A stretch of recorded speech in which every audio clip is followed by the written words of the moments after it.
അയലയും ഈ പഴുത്ത കൊടംപുളിയും വെച്ചിട്ട് നിങ്ങള് അയല ചാറ് വെച്ചിട്ടുണ്ടോ? നല്ല അടിപൊളി ഒരു ചാറുകറി ഉണ്ടാക്കാവേ. അപ്പൊ എങ്ങനെയാണെന്ന് നോക്കാം. വായോ. എല്ലാരും ഉണ്ടാക്കുന്നതായിരിക്കും, പക്ഷെ നമുക്ക് ഞാൻ ഉണ്ടാക്കുമ്പോ നിങ്ങളെയും കൂടെ കൂട്ടി അങ്ങ് ഉണ്ടാക്കുവാണ്. അപ്പൊ നമുക്ക് എങ്ങനെയാണെന്ന് നോക്കാം. ആദ്യം തന്നെ നമുക്ക് അയല ഒന്ന് വെട്ടി കഴുകി വൃത്തിയാക്കി കഷ്ണങ്ങളാക്കി എടുത്തുകൊണ്ട് വരാവേ. 3 അയലയായിരുന്നു, അത് ഇതാ വെട്ടി കഴുകി വൃത്തിയാക്കി കൊണ്ടുവന്നിട്ടുണ്ട്. ഇനി നമ്മൾ ചെയ്യാൻ പോകുന്നത് എന്നാന്നറിയോ? അരമുറി തേങ്ങ എടുത്തേക്കുന്നത്. തേങ്ങയും 1 സ്പൂൺ കാശ്മീരി മുളകും 1 സ്പൂൺ സാദാ മുളക് പൊടിയും 1/4 സ്പൂൺ മഞ്ഞൾപ്പൊടി. ഇത് നല്ല പോലെ ഒന്ന് അരച്ചെടുക്കണം. തേങ്ങ കുറച്ച് വെള്ളവും കൂടെ ചേർത്ത് നന്നായിട്ട് അരച്ചുകൊണ്ട് വന്നിട്ടുണ്ട് കേട്ടോ. ഇനി നമ്മൾ ചെയ്യാൻ പോകുന്ന പണി എന്നാന്നറിയോ? ഒരു മൺചട്ടി അടുപ്പ് വെച്ചിട്ടുണ്ട്. സ്റ്റൗ ഒക്കെ ഓൺ ചെയ്യാം. ഉണ്ടെങ്കിലും നമുക്ക് അധികം വേണ്ട കേട്ടോ. ഒരു കഷ്ണം എടുത്താൽ മതിയേ. ഇത്രയത്തിന്റെ ആവശ്യമുള്ളൂ. വേണമെങ്കിൽ നമുക്ക് ചേർക്കാം കേട്ടോ. ഇത് നല്ലപോലെ ഒന്ന് കഴുകി എടുക്കട്ടെ. ചട്ടിയൊക്കെ ചൂടായിട്ടുണ്ട്. കുറച്ച് എണ്ണ ഒഴിച്ചു കൊടുക്കാം. കുറച്ച് എണ്ണ മതിയേ. എണ്ണ ചൂടായപ്പോഴത്തേനുവേ ഇതാ 1 സ്പൂൺ ഇഞ്ചി വെളുത്തുള്ളി ചതച്ചതാണ്.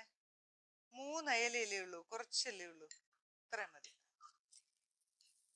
അതൊന്ന് മൂത്ത് വരുമ്പോഴത്തേനും നമ്മള് പച്ചമുളക് കണ്ടോ, 2 പച്ചമുളക് ചതച്ച് വെച്ചേക്കുന്നതാണ്. ഇച്ചിരി കറിവേപ്പിലയും കൂടെ അതും കൂടെ ഇട്ട് കൊടുക്കും.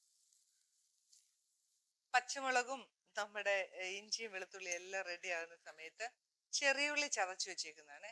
ഒരു 5-6 ചെറിയ ഉള്ളി ചതച്ചത് അതും കൂടെ ഇട്ട് കൊടുത്തത്. ഇനി ഇതെല്ലാം നന്നായിട്ടൊന്ന് വാടിക്കോട്ടെ.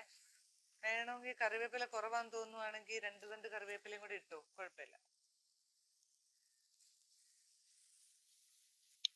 പാകത്തിന് ഉപ്പിട്ട് കൊടുക്കും. കുറച്ച് ഉപ്പ്, ഇത്ര ഉപ്പ് ഇടുന്നുണ്ട്. വേണമെങ്കിൽ നമുക്ക് അരപ്പൊക്കെ ഒഴിച്ചു കഴിഞ്ഞിട്ട് നോക്കിയിട്ടിടാം. ഇത് നന്നായിട്ടൊന്ന് വാടിക്കോട്ടെ. ഇഞ്ചിയും വെളുത്തുള്ളിയും എല്ലാം റെഡി ആയിട്ടുണ്ട് കേട്ടോ. ഇനി നമ്മുടെ പുളി ഇതാ ഞാൻ കുറച്ചില്ലേ, ഇത്ര എടുക്കുന്നുള്ളൂ കേട്ടോ. ഒരുപാട് പുളി വേണ്ട, 3 അയലേ ഉള്ളേ, അതുകൊണ്ടാ. ഇത് നമുക്കൊന്ന് പൊട്ടിച്ചിടാം. ഒരു കഷ്ണം എടുത്തിട്ടുള്ളേ, പിന്നെ വേണമെങ്കിൽ ചേർക്കാം. പക്ഷെ ഭയങ്കര ടേസ്റ്റ് കേട്ടോ. തീ അങ്ങ് കുറച്ച് വെച്ചിട്ട് അരപ്പങ്ങ് ചേർക്കാം. കുറച്ച് വെള്ളം കൂടെ ഒഴിക്കാവേ. കുറച്ചും കൂടെ വേണ്ടി വരും, മതി. ഇനി ഇതൊന്ന് തിളച്ചോട്ടെ. തിളച്ച് കഴിഞ്ഞിട്ട് ഉപ്പും പുളിയും നമുക്കൊന്ന് നോക്കാം. അതിനുശേഷം മീൻ പെറുക്കിയിട്ടാൽ മതിയേ. ഞാൻ നോയമ്പായതുകൊണ്ട് പിന്നെ മീൻ ഇട്ട് കഴിഞ്ഞാൽ പിന്നെ ടേസ്റ്റ് നോക്കത്തില്ല. 15 നോയമ്പല്ലേ നമ്മുടെ.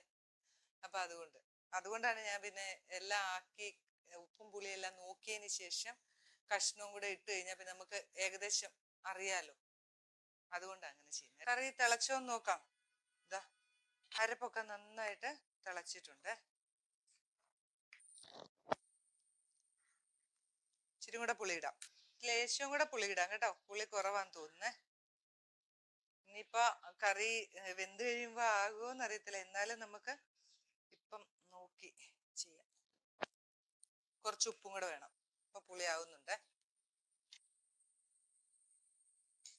കപ്പയ്ക്കും ചോറിനും ഒക്കെ പറ്റുന്ന നല്ലൊരു കറിയാണ് കേട്ടോ.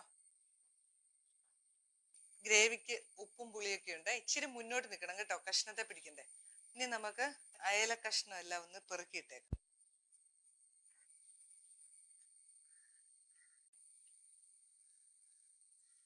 ഇനി നമ്മുടെ കറി ഒന്ന് ചെറു തീയിൽ മൂടി വെച്ച് അവിടെ ഇരുന്നൊന്ന് വേകട്ടെ. നമ്മുടെ കറി ഒന്ന് തുറന്നു നോക്കണ്ടേ.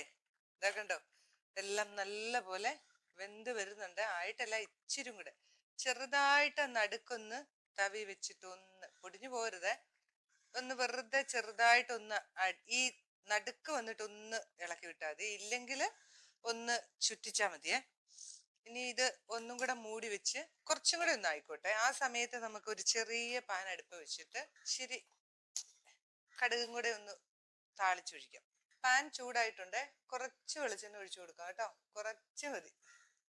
അതിലേക്ക് 2 മണി ഉലുവ ഇട്ടു, കുറച്ച് കടുക് ഇട്ടു, കറിവേപ്പില ഇട്ട് കൊടുത്തേ, 2 വറ്റൽമുളകും കൂടെ.